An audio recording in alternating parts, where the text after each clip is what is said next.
Hello students, I am Bishwajit Nath. Welcome to my YouTube channel Best Physics Guide by Bishwajit Nath. Today I am going to discuss about vector, that is vector quantity. You know that there are two types of quantities. One is vector quantity and another is scalar quantity. What is vector quantity?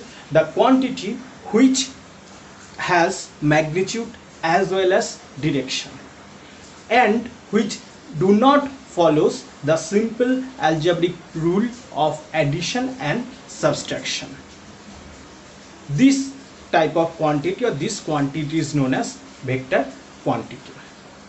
Like displacement, force, acceleration, linear momentum, angular speed, angular velocity, etc.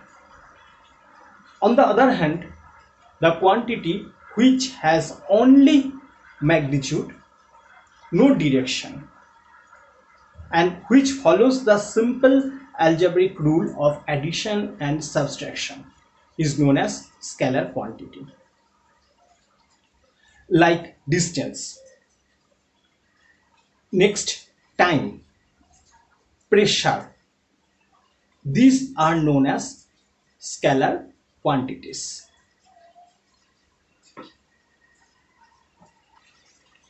You may note down these definitions about vector and scalar quantity from whiteboard.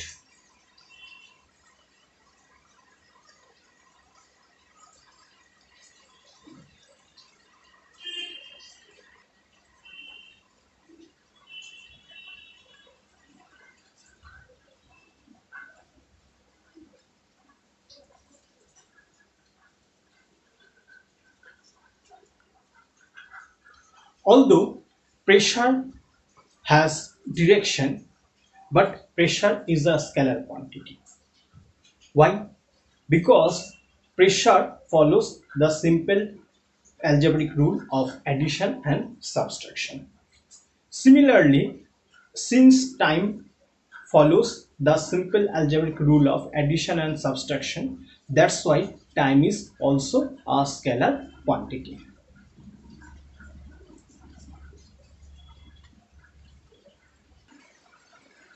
Now, equal vectors. When two vectors having same direction and same magnitude, then they are known as equal vectors. Here is three vectors P, Q and R.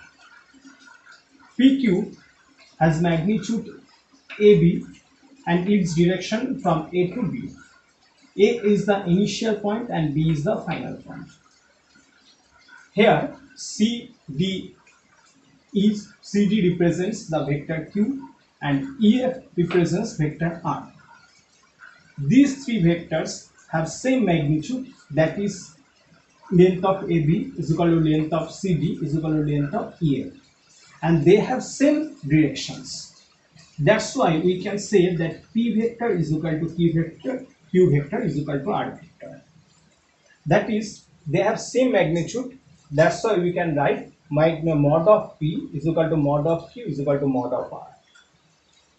And their directions are same. That's why we can say that P vector is equal to Q vector is equal to R vector.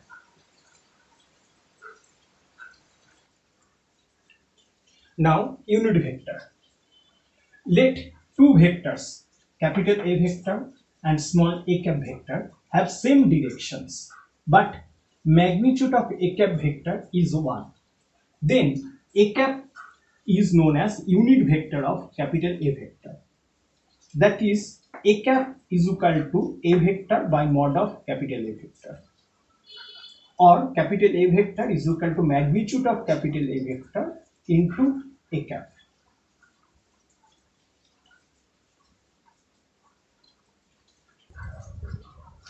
Next, opposite vector. Opposite vectors. When two vectors having opposite directions, then these two vectors are known as opposite vectors. Here A vector and B vector have opposite directions. That's why A vector and B vector are known as opposite vectors.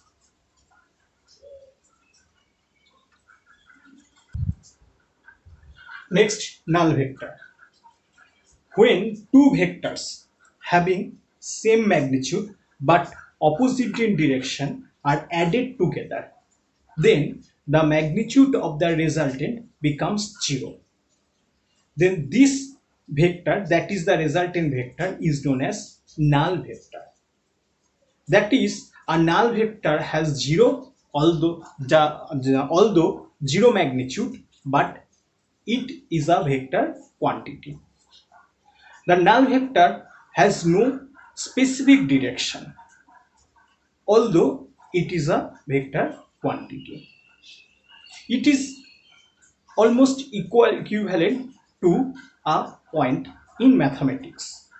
That is, a point has no length, no breadth, no height, but it has only position.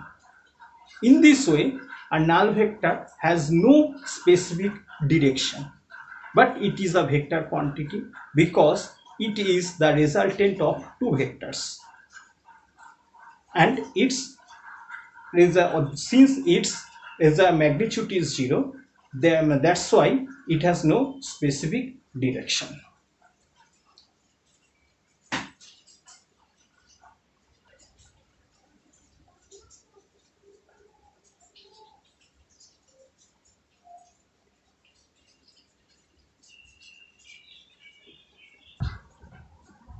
Let A vector is equal to minus of B vector. Therefore, A vector plus B vector is equal to 0 vector. Here 0 vector is known as null vector, and magnitude of 0 vector is equal to 0.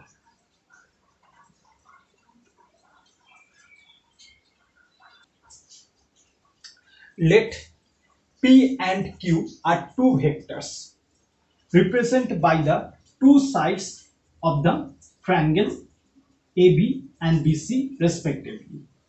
The third side of the triangle taken in opposite sense, that is AC, represents the resultant vector of P vector and Q vector.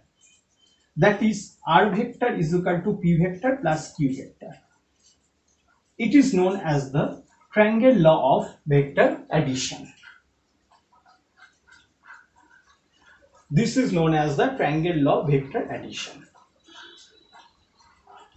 Let us consider an example.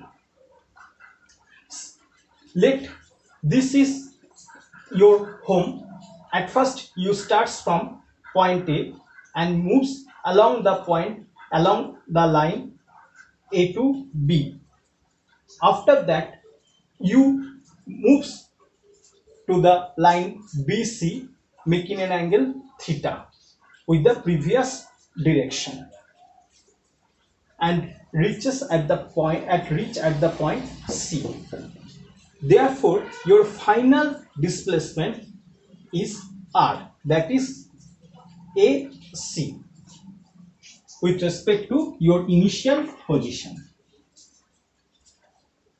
A is your initial point, starting point, and AB is your displacement, which is denoted by vector P.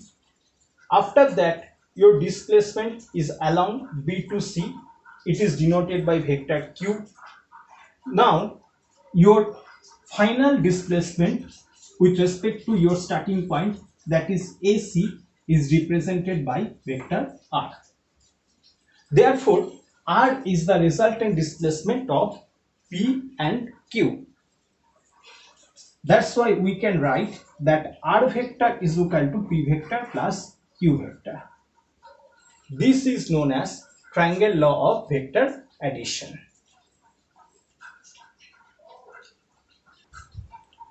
We can find out the magnitude and direction of the resultant vector from the general theorem of triangle, or the triangle laws by in trigonometry. Here theta is the angle between p vector and q vector.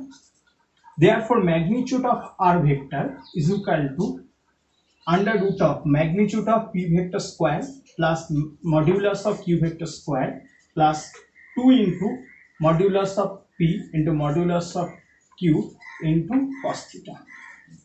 And if alpha be the angle between p vector and r vector, therefore we can write tan alpha is equal to modulus of q vector sin theta whole divided by modulus of p vector plus modulus of q vector cos theta. These two laws came from the triangles law in trigonometry. We can easily prove this law.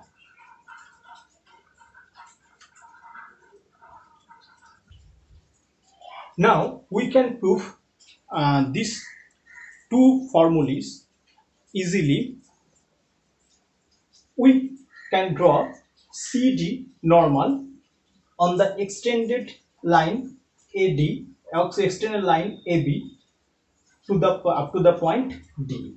That is, CD is normal to AD, where A, B, and D are collinear.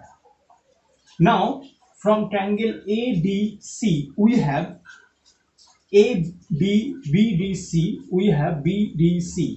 From the triangle BDC, we have BC square is equal to AD square plus CD square. Since here BC is the hypotenuse, BD is the base, and CD is the normal. This is equation number 1. Okay. And from triangle ADC, we have AC square is equal to AD square plus BC square. Now we can write AD is equal to AB plus BD. Therefore, we can write AC square is equal to AB plus BD whole square plus DC square. Now, AC is equal to magnitude of R vector. Therefore, R vector square is equal to AB square plus 2 into AB into BD plus BD square plus DC square. Okay. Here, AB is equal to magnitude of P vector. Therefore, AB square is equal to magnitude of P square plus 2 into magnitude of P. Here, BD is equal to mod of Q cos theta. Because in the triangle BDC, Q is the hypotenuse and BD is the base. Therefore, BD is equal to hypotenuse into cos theta. That is, base is equal to hypotenuse into cos theta. And we know from equation number 1, BD square plus DC square is equal to BC square. And we know that BC is equal to Q, mod of Q. Therefore, this is equal to mod of Q square. This gives mod of R is equal to under root of mod P square plus mod Q square plus 2 modulus of P vector modulus of Q vector into cos theta. From this formula or from this relation, we can easily find out the magnitude of R vector or resultant vector. Now, tan alpha is equal to perpendicular by base, that is CD by AD. We can write AD is equal to AB plus BD. Therefore, CD divided by AB plus BD.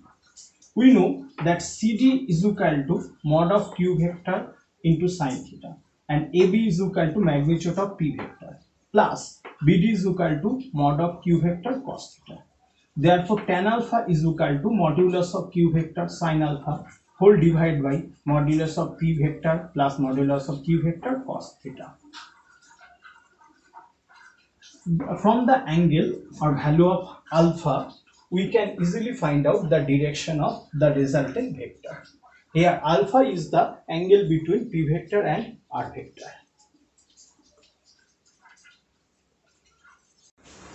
Next, diagram of vector addition.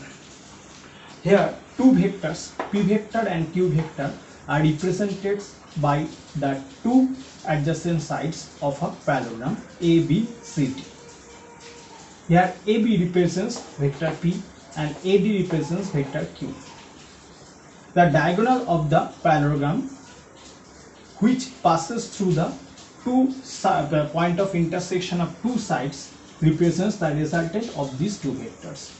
That is, here AC diagonal passes through the point of intersection of two vectors P and Q at the point A. Then AC represents the resultant of two vectors. That is, R vector is equal to P vector plus Q vector. Here R vector is the resultant of P vector and Q vector. This is known as parallelogram law of vector addition.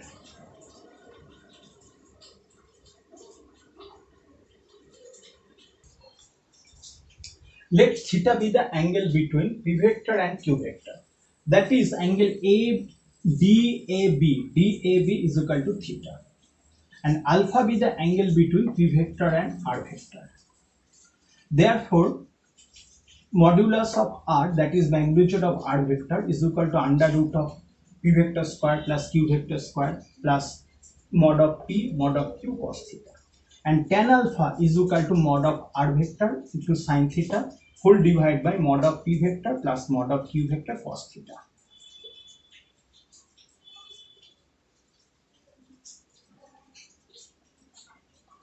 We can also prove it by drawing perpendicular on extended AB from the point C. Let CD is perpendicular to AD. Now from the triangle ABB, from the triangle BDC, we have BC square is equal to BD square plus CD square, and the magnitude of BC is equal to magnitude of AD. Therefore, we can write BC square is equal to magnitude of Q square. That is, magnitude of Q square is equal to BD square plus CD square. Equation number 1. And from the triangle ADC,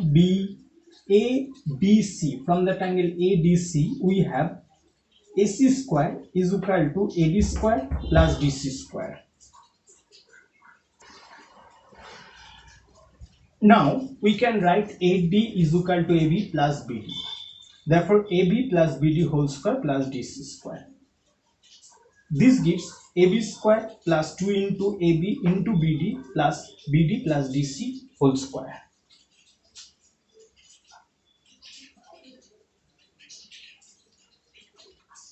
Now the magnitude of AC is equal to the magnitude of the resultant vector R. That is, R vector square is equal to mod of P square plus mod of P into mod of Q cos theta plus mod of Q square, because BD is equal to mod of Q cos theta and BD square plus DC square is equal to mod of Q square. This gives magnitude of R vector is equal to under root of mod of P square mod of Q square plus 2 into mod of P mod of Q cos theta.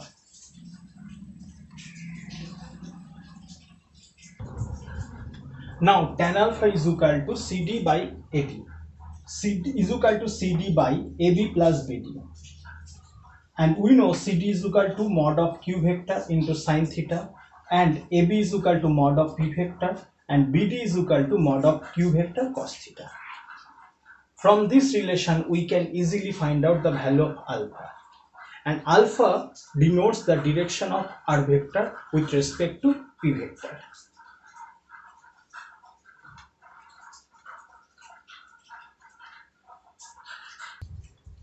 Next, polygon law of vector addition.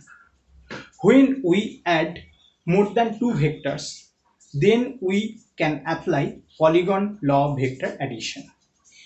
In this case, these vectors can be represented by the sides of a polygon taken in same sense. That is, P vector is represented by AB, Q vector is represented by BC, S vector is represented by CD, T vector is represented by DE, and U vector is represented by EF. Then the last vector of the polygon taken in opposite sense, that is along A to F represents the resultant of these vectors. That is r vector is equal to p vector plus q vector plus s vector plus t vector plus u vector. This is known as polygon law of vector addition. We can easily prove it. We can join the all vertices of the polygon with the point A, that is AC, AD, AE. Now from the triangle law of vector addition we can write AC is equal to AB plus BC, that is AC is equal to P vector plus Q vector. AD is equal to AC plus CD, and AC is equal to P vector plus Q vector, and CD is equal to RS vector, that is AD is equal to P vector plus Q vector plus S vector. And AF is equal to, and similarly AE is equal to how much? AE is equal to, now AE is equal to how much? A is equal to AD plus DE. Okay, AD is equal to how much? P plus Q plus S, and DE is equal to T vector. Therefore AE is equal to P plus P vector plus Q vector plus S vector plus T vector, and AF is equal to how much? AE plus EF, that is AE is equal to P vector plus Q vector plus S vector plus T vector, and EF is equal to how much?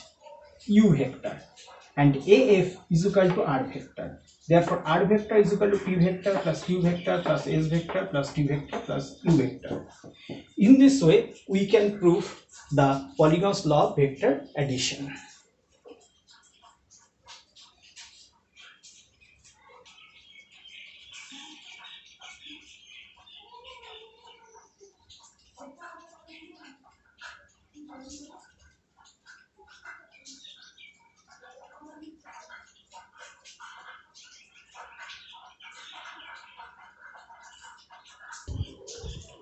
Today I am going to complete my discussion. Please subscribe my channel, and thank you for watching my video. Have a nice day.